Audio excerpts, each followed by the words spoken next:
Salam. Öncelikle bu videonu yemek yerken izləyirsinizsə nuş olsun. Mən psixoloq Aynur Həsənzadə. Bugün sizinlə niyə yemək yeyərkən, duş alarkən, yatmağa hazırlaşanda daim nələrsə izləməyə, dinləməyə ehtiyac duyuruq, bu vəziyyətin səbəblərindən bəhs eləyəcəyik. Ümumiyyətlə bu halın bizə, zehnimizə hansı zərərləri ola bilər və bu vəziyyəti dəyişdirmək istəyiriksə, hansı addımlar ata bilərik, hansı həll yollarından istifadə edə bilərik, bu mövzudan bəhs eləyəcəyik.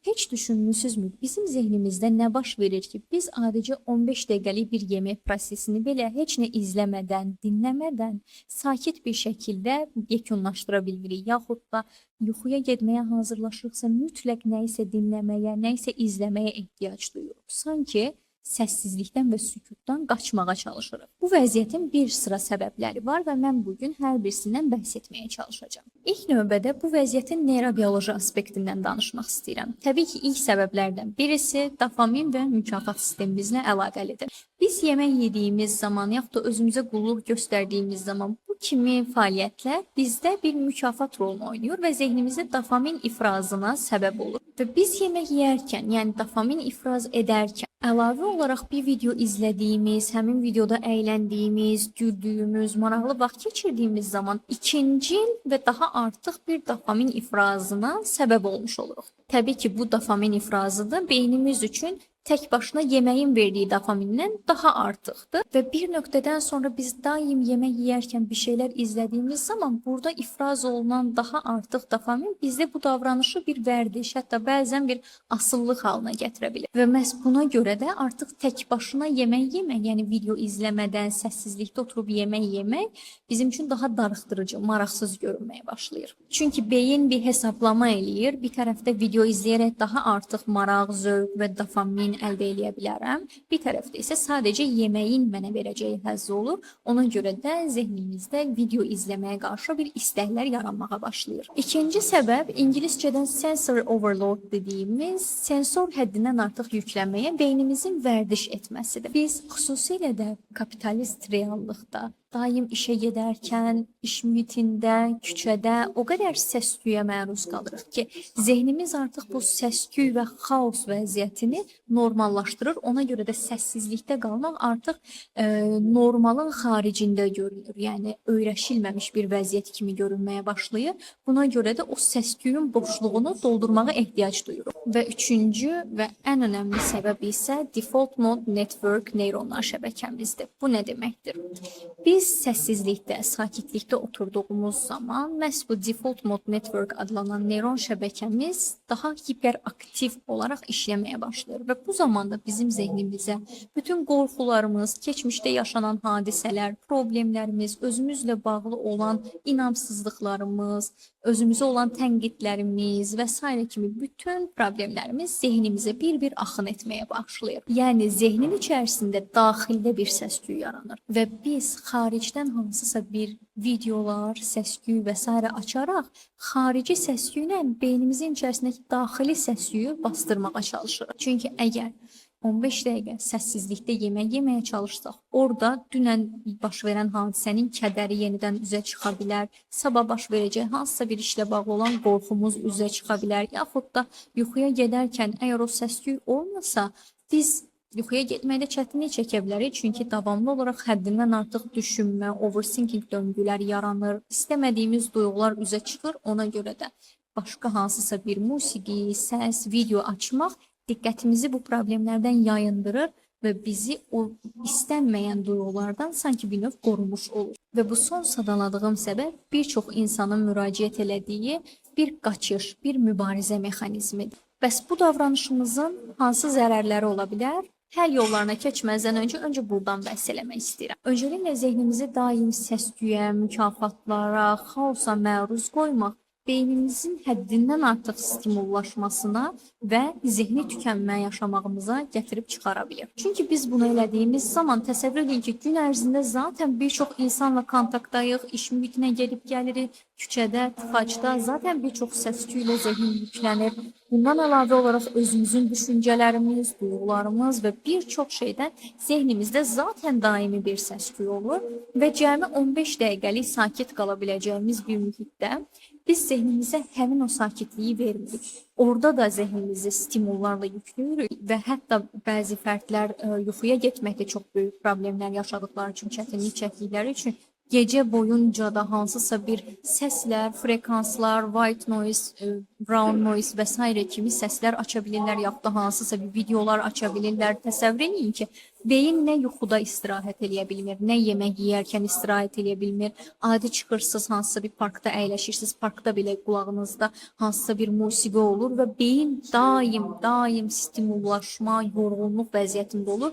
Bu da bir nöqtədən sonra təbii ki, beynimizdə zehni resursun aşağı enməsinə və tükənməyə yol açır. Və zehni tükənmə yaşadığımız zaman da biz təbii ki, işlərimizdə produktiv ola bilmirik. Ümumiyyətlə enerjimiz, motivasiyamız, istəyimiz azalmağa başlayır. Həmçinin burada yuxu problemləri, diqqət problemləri və bu kimi digər hallar yaşana bilir. Təbii ki, zehnimizi bu qədər çox dopaminlə və mükafatla yükləmək bizdə diqqət dağınıqlığına səbəb ola bilir. Çünki beyin daim xırda mükafatlar alır, daim xırda hansısa bir stimullaşmalar yaşayır və artıq ona görə də biz uzun səhifələri olan böyük həcmli bir kitabı oxuya bilmirik, uzun bir videonu izləyə bilmirik. Çünki zehin yorulur və həm də zehin bilir ki, mən istəsəm çox daha qısa bir video rolikdən belə, 1 dəqiqəlik bir video rolikdən belə bu mükafatı ala bilərəm. Və bu da işlərimizə, digər fəaliyyətlərə uzun müddət diqqət verə bilməməmizə gətirib çıxara bilir və ümumiyyətlə də motivasiyasızlıq, həvəssizlik, istəksizlik yarada bilir. Çünki beynin bir resursu var idi və mən o resursu tamamilə tükədirəm. Sanki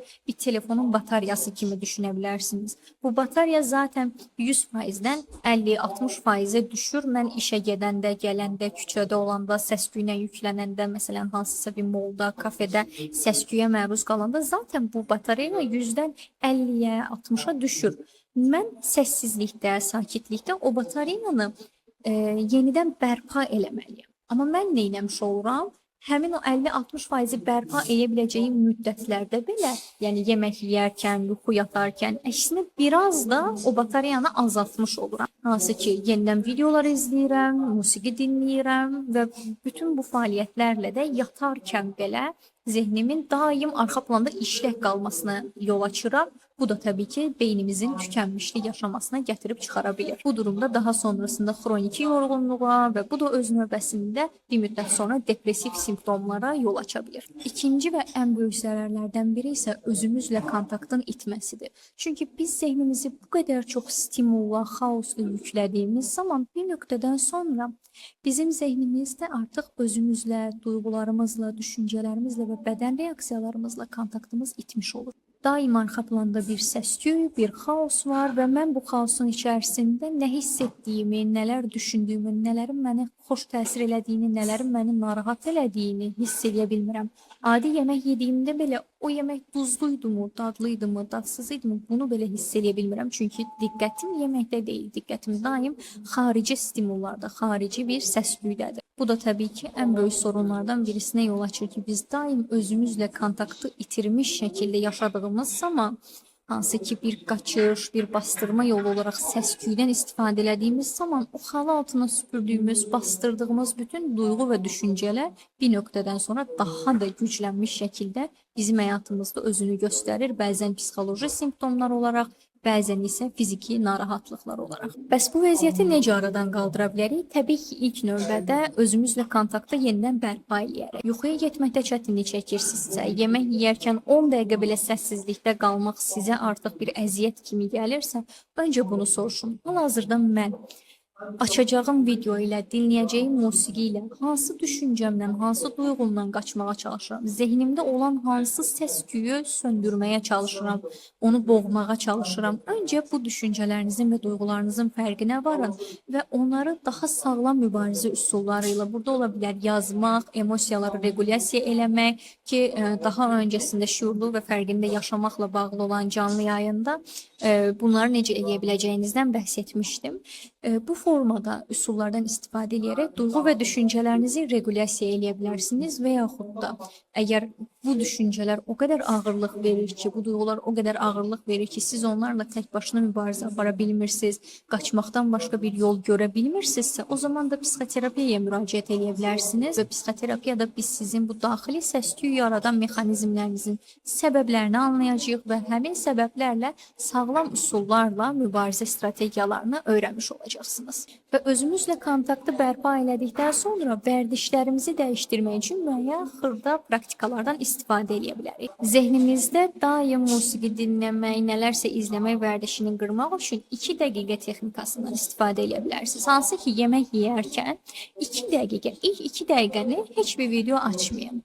Heç bir videonu izləməyin, yaxud da heç bir musiqi açmayın. Sadəcə sırf şuurlu şəkildə yediyiniz yeməyə fokuslanın. Yeməyin dadına, qoxusuna, ağzınızda onu neçə dəfə çeynədiyinizə, bu dadı bəyənib bəyənmədiyinizə, qoxunun sizə necə təsir elədiyinə, yəni yeməyinizə, yemək prosesinizə fokuslanın. Bundan əlavə olaraq isə özünüzə darıxmağa icazə verin ki, zehniniz boşluq, darıxma hissinin, səssizlikdə qalma hissinin də çox da qorxulu və dözülməz bir şey olmadığını görsün. Məsələn, lift gözləyərkən 30 saniyə, 1 dəqiqə gözləməyə icazə verin. Heç bir musiqi açmadan, heç bir səs-küy açmadan, mən sadəcə səssizlikdə gözləyə bilərəm deyə özünüzə bir müddət, bir şərait yaradın. Və burada zehninizə hansı düşüncələrin gəldiyini müşahidə edin. Və zehniniz artıq görmüş olacaq ki, əslində boşluqda qalmaq, səssizlikdə qalmaq düşündüyüm qədər də qorxulu deyil. Əgər ilk başlarda sizin üçün səssizlikdə qalmaq həddindən artıq qorxuducu görünürsə, bunu eləyə biləcəyinizə inanmırsınızsa, o zaman ilk mərhələdə tamamilə səssizlikdə qalmaq yerinə daha çox eyni tonda, monoton olan bir musiqilərə keçə bilərsiniz. Yəni sözlü musiqilər, sözlü videolar yerinə yenə də bir səs olsun, bir musiqi olsun arxa planda, amma bu instrumental yaxud da eyni tonda gedən sakit bir musiqi ola bilər və daha sonrasında artıq ikinci etap olaraq siz dediyim o 2 dəqiqə fasilə vermək yaxud da 30 saniyə darıxmağa icazə vermək kimi praktikalardan istifadə edə bilərsiniz. Zaman-zaman sadəcə var olmağa, özünüzü hiss etməyə, öz daxilinizə mərkəzlənməyə özünüzə icazə verin və əgər buna mane olan hansısa bir duyğularınız, düşüncələriniz də varsa, mən onları aradan qaldırmağınıza kömək eləmək üçün hər zaman buradayam, müraciət eləyə bilərsiniz. Bugünlük isə məndən bu qədər. Ümid edirəm ki, video sizlər üçün maraqlı olmuşdur. Bu cür videoların daha çox gəlməsi üçün rəylərdə öz fikirlərinizi mənimlə bölüşməyi unutmayın. Özünüzə yaxşı baxın, sevgi ilə qalın.